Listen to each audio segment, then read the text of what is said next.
Here's some fun facts about things that I didn't know when I left the Amish community. I did not know that I had to go get a social security number, so I learned I had to go do that. And I learned what I needed in order to do that.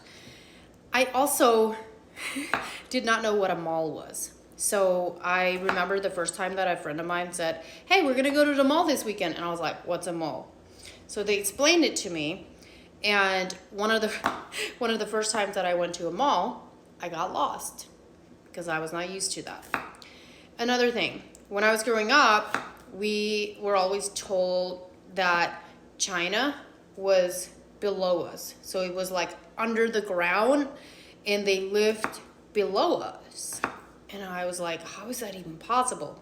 And then I learned that that's not true. I also learned that New York City is not in another country. It felt like it was in another country, but it wasn't. The last thing that I'm going to share is that the fact that you can't outrun law enforcement. I mean, you can, but you can't. What I mean by that is in the Amish community, we learn how to like manipulate and get away with things, as far as we could tell our parents one thing and it could be a lie. You know, if we like listened to music or had a camera and they said, and we said it's not true, they could believe us. And basically like we would just like lie our way around what was true or not true.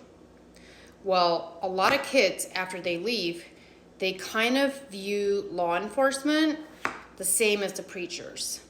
And some of them end up in not such happy places because they get caught and they realize, oh, I can't just lie my way out of whatever trouble I'm in.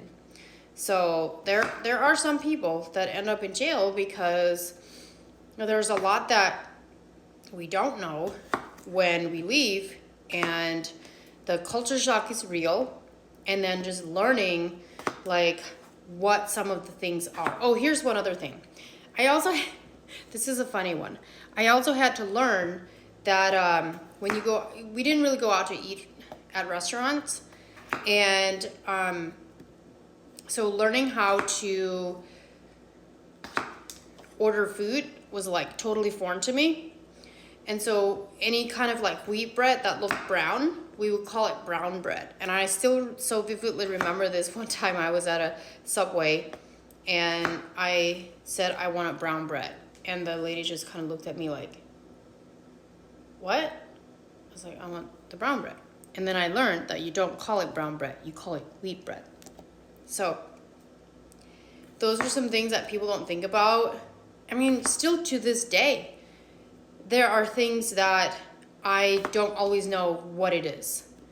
And most of the time, I will research it if someone says something to me and I'm like, well, I don't know what that means. If it's a term or word or whatever, and I'm like, well, I don't really know what that means. I will literally, like, Google is my best friend. I will look up what it means and then I will know. And that's how I educate myself. I will also ask people. So like if I have really close friends and they're like telling me something and I'm like, I don't know what you're talking about. They're like, what? I've had so many friends go, hey, remember this movie? And it's usually like a movie from like the 80s and the 90s. And this line in this movie, and I'm like, no, I don't remember. One time I was playing catchphrase with a whole bunch of friends, and I had the little thing for catchphrase, and I said, and it was like danger zone. And so I'm like trying to explain the whole like danger zone thing, and they couldn't get it. And after I like lost, they're like, you should have just said Top Gun. And I was like, what are you talking about? So then they told me about Top Gun and Highway to the Danger Zone. And I was like, I've never heard that song before. I'm still learning sometimes. I mean, we all are. But like pop culture and like some just like general stuff, I used to actually hide, and I was embarrassed that I didn't know certain things. And then one day I was like, you know what? I can't help how I grew up. I can't help what I knew when I was growing up. I was sheltered for 19 years of my life.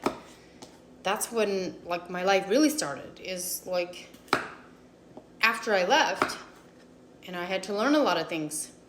So I don't feel bad anymore. So now like when I don't know something, I'm just like, no, I don't know what you're talking about. I will learn. I'm willing to learn, but like I really don't know what you're talking about. So that's part of culture shock. Part of the not knowing after you leave.